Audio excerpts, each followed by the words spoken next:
900만과 숫자 세기. 우리는 이제 항우울제 이야기가 어떻게 서로 들어맞는지, 왜 이 약의 광범위한 사용이 미국에서 장애를 갖는 정신질환자 수 증가에 기여하는지 안다.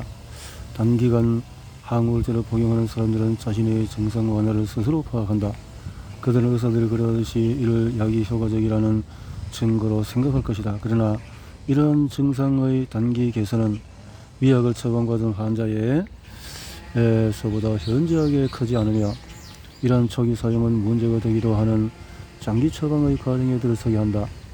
이 약 복용을 중단하면 재발 위험이 높아진다. 그러나 항우울제를 계속 사용하면 재발성 우울살파를 겪을 가능성이 높으며, 이러한 만성으로 인해서 장애가 발생할 위험이 높아진다. SSRI 항우울제는 어느 정도 신경이완제 같은 방식으로 덫처럼 작용 가능하다. 우리는 또한 항우울제 시대의 우울증으로 인한 장애를 갖는 사람들 증가를 본다. 1955년에는 우울증으로 인해서 전국 정신병원에 38,200명의 환자가 존재했다. 이는 4,345명의 한 명 장애율이었다. 오늘날 주요 우울증은 15에서 44세 사람들 장애의 주요 원인이다. NIH에 따르면 우울증은 미국 성인 1,500만 명에 영향을 미친다. 그리고 존스 홉킨스 공중보건대학의 연구원들은 2008년에 이 집단의 58%가 심한 악화를 보인다고 보고한다. 이는 거의 성인 900만 명이 이 질환에 어느 정도 장애를 가짐을 뜻한다. 또한 이 장애는 항우울제로 치료받는 사람들의 우울증 사파 재발 위험이 높다는 사실에서만 기인하는 것이 아니다. SSRI 항우울제는 열흘 골치 아픈 부작용을 일으킨다. 여기는 성기능장애, 뇌연수면, 억제, 근육틱, 피로, 감정 둔화 및 무감각 등이 포함된다. 게다가 연구원들은 약의 장기 사용이 기억력 저하, 문제 해결을 어려움, 창조성 상실, 학습 부족 등으로 연관됨을 보고했다. 2006년 매사추세츠 종합병원의 마우리지오 파바와 동료들은 다음과 같이 고백한다. 우리 분야는 장기간 항우울제 치료 중에 나타나거나 지속되는 인지 증상의 전제에 충분한 주의를 기울이지 않았다. 이 증상은 꽤 흔한 것으로 보인다. 동물 연구 또한 놀라운 결과를 보였다. 4일 동안 다량의 SSRI를 섭취한 쥐들은 결국 코르크막의 오프너처럼 부풀어 오르고 뒤틀린 뉴런을 갖게 된다. 필라델피아 제프슨리카 대학의 연구원들을 기록했다. 세포가 죽어 가는 건지 우리는 모른다. 이런 효과는 일시적이고 가역적일 가능성도 영구적일 가능성도 가진다. 다른 보고서들은 이 약의 뇌의 시냅스 연결의 밀도를 줄이고 해마에서 세포살을 유발하고 시상을 수축시키고 전두엽 기능의 이상을 유발 가능하다고 제안했다. 이러한 가능성들 중에서 잘 연구되거나 문서로된 것이 안 보이지만 항우울제 장기 사용자들의 인지 저하 증상이 꽤 흔하다면 분명히 무언가 잘못된 것이다. 멜리사, 나는 우울증으로 생활보조금이나 장기연금을 받는 사람들 다수를 인터뷰했다. 많은 사람들이 멜리사 센시우스와 비슷한 이야기를 했다. 그들은 10대, 20대 초반에 처음으로 항우울제를 복용했고 그 약은 한동안 효과를 보인다 하지만 그들의 우울증은 재발하고 그 이후로 그들은 우울사포로 힘겨움을 겪는다. 그들의 이야기는 과학문헌에 자세히 설명된 장기간의 만성성과 놀랄 정도로 들어맞는다. 첫 인터뷰 9개월 만에 멜리사를 두 번째로 만났다. 멜리사의 어려움은 거의 그대로였다. 2008년 가을 그녀는 모노아민 산화요소 억제제를 다량 복용하기 시작했고 그것은 몇 주 동안의 완화를 제공했다. 하지만 그녀의 우울증은 더욱 심하게 재발했다. 그녀는 이제 전기 경련요법을 고려하게 되었고 우리가 태국 음식점에서 점심을 먹을 때 그녀는 자신의 치료법이 어떻게 따르면 좋겠는지에 대해서 이처럼 애처롭게 말했다. 만약에 16살 누군가가 이야기를 나누고 건강한 사람이 되기 위해 스스로 할 것을 배웠다면 어떤 일이 났을지 정말 궁금합니다. 그것을 위해서 롤 모델을 갖지 못했습니다. 그들은 저의 식이문제, 체중관리 및 운동을 돕고 제가 자신을 돌보도록 도왔을 것입니다. 하지만 그 대신에 당신네의 신경이 넓어질이 문제입니다. 여기에 졸로포트를 복용해보세요. 약이 듣지 않으면 프로작이라는 이 약을 먹어보세요.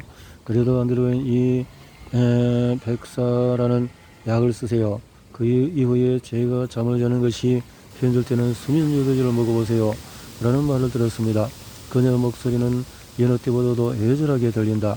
저는 여기 너무나도 지쳤어요.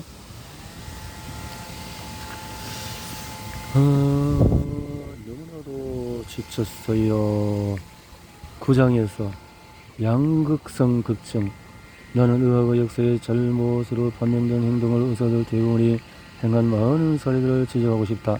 가장 좋은 예는 사율요법이다. 이는 기원 후 1세기부터 19세기까지 가장 흔한 의료 행위였다. 워싱턴 DC에서 열린 미국 정신의학회 2008년 연례회의였다.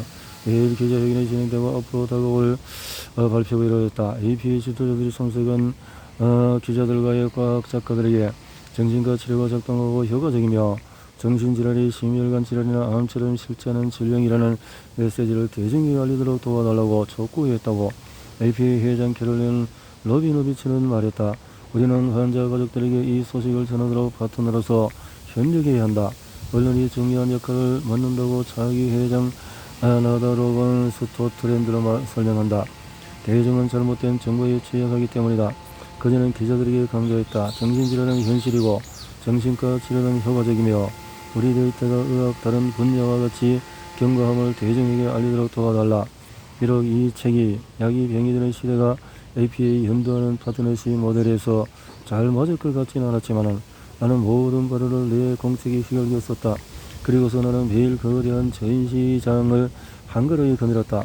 일라일리, 화이자, 브리스톨, 마이어스, 스키브 그리고 다른 정신과 약의 주요 판매사들은 만약에 내가 의사였다면 다양한 기념품과 선물을 받을 거대한 환경센터를 운영했다. 정신과 의사들은 매일 새로운 개인 맞춤형 선물을 받았다. 어느 날에는 작은 선정등의 이름을 새긴 선물을 받았고 다음 날에 휴대폰 충전기를 받았다. 의사 경주 챌린지라는 비디오 게임에 참여해도 선물을 받았다. 양극성 질환 치료제로서 지프라 시돈의 경이로움에 대한 질문에 얼마나 잘 대답하느냐에 따라 결승선을 향한 가상 경주 속도가 결정이 되었다. 그 학회에서 사람들이 가장 많이 참석한 행사는 제약회사 후원 심포지엄이었다. 제약회사에 대한 연사들은 마치 제약회사부터 대정연수를 제공받은 것처럼 매우 세련된 발표를 했다. PT 듀크는 2008년 AP 연례회의 유명인사로 본인의 정신질환자 이야기의 질환 환자 이야기를 들려주었다. 아스트라제네카는 그녀의 발언을 후원했고 그녀를 소개한 제약회사 대위원회는 청정자들이 그녀가 해야 할 말의 요점을 놓칠지 모른다고 우려한다. 모든 사람들이 말했다. 핵심 내용은 정신질환이 진단 가능하고 인식 가능하며 치료 효과를 가진다는 것이다. 뒤이어서 오스카상을 받은 이력이 있는 여배우 호박 중학생들을 읽고 나와 20년 동안 진단받지 못한 양극성 질환을 어떻게 겪었는지 이야기한다. 나와서 그동안 그녀는 술을 지나치게 많이 마셨고 성적으로 물러냈다. 그녀는 말했다. 진단과 약물 치료가 나에게는 생활을 가능하게 만들었다. 미국 전역에서 여러 환자 단체들과 이야기를 나눌 때 그녀는 이 점을 강조한다. 저는 그들에게 처방받은 약을 꼭 드세요라고 말합니다. 약은 불이익이 거의 없이 병을 고칩니다. 관객들은 그 말에 큰 박수를 보냈고 미국의 국민 사촌 같은 이 배우는 정신과 의사들에게 마지막 축복의 말을 전했다. 우리는 치료하고 균형 잡힌 삶으로 인도하는 선택받은 여러분 같은 분들 덕에 우리는 넘치는 축복을 받았습니다. 저는 여러분 같은 정신과 의사들과 전미 정신질환 연명으로부터 정보를 얻습니다. 만약에 제가 그러한 정보를 받아들이지 않는다면 저는 그물에 던져진 듯할 겁니다. 제가 대정과 연설을 통해서 만날 때 누군가 나에게 약이 불필요해 나는 안 먹는다라고 말하면서 저는 그들에게 당신은 그들에게 바보짓을 하는 것이라고 합니다. 이 연설은 기립박수를 이어졌고 나는 공책의 기록을 정리하면서 이 연례회의 안에서 어딜 가든지 핵심 메시지는 상당히 잘 통제될 것으로 보였다. 거의 모든 것이 자신들의 치료를 상당히 신뢰하는 전문가 직종에 대해 이야기하는 방식으로 설정되고 조직되었다. 마틴 헤로우가 자신병 치료 결과에 대해서 장기 연구에 대해서 발표할 예정이었지만 그에게는 한지 20분이 주어졌다. 그의 세션은 학회장의 작은 방들 중에 하나에 배정되었다.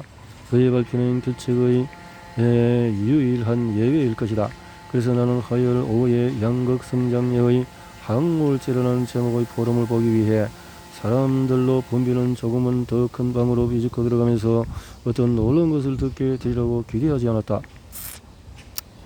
질병의 양상이 달라졌다. 이 분야 경전으로 여겨지는 조울병 1990년 초판 공동저자인 그 미인을 말한다.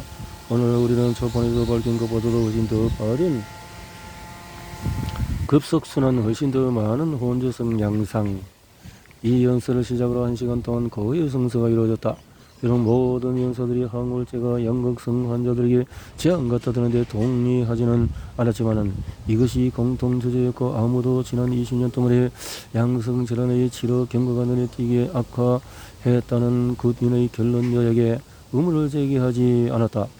더 퍼츠 메디컬 센터에 나시어 개미는 항우울제가 조증 질환을 유발하고 환자들을 급속순환으로 만들 위험성을 가지며 우울증 사파에 보내는 시간을 길게 만든다고 말했다. 포스트는 급속순환성이 매우 안 좋은 결과로 이어졌다고 덧붙였다. 그는 말한다. 방대한 연구 문헌이 사파의 수가 많을수록 인지 손상이 더 심해질 가능성을 입증한다. 고백은 빠르고 격렬했다. 정신의학에는 물론 양극성 장애의 항우울제를 사용하는 근거 기관을 가졌지만은 포스트는 말한다. 제약회사에서 실시한 임상시험은 임상가인 우리에게 사실상 쓸모가 없다. 우리 환자들이 무엇에 반응할지 첫 번째 치료에 반응하지 않는다면 다음 치료는 무엇이 해야 하는지, 얼마나 오래 그 치료에 머물러야 하는지를 우리에게 말해주지 않는다. 그리고 덧붙인다. 이렇게 항우울제처럼 빈약한 치료에 실제 반응하는 사람은 극히 일부에 불과하다. 고딘은 말한다. 최근 제약회사 지금 지원 연구를 통해서 항정신병 약물 치료가 중단된 양극성 환자들이 높은 비율로 재발효성을 보여주고 이는 이론적으로 이런 약의 장기간 복용 필요 증거로 작용했으며 이 연구는 위약 집단에서 재발을 하도록 설계되었다. 이는 그 약이 여전히 필요하다는 증거가 아니다. 만약에 당신이 그 약에 적용된 뇌를 갑자기 바꾼다면 당신이 재발을 경험할 것이다 라는 증거다. 포스터는 다음과 같이 덧붙인다. 항우울제가 등장한 지 50년이 지난 지금 우리는 여전히 양극성 우울증을 어떻게 치료할지 모른다. 우리는 그냥 만들어진 것이 아니라 새로운 치료 알고리즘이 필요하다.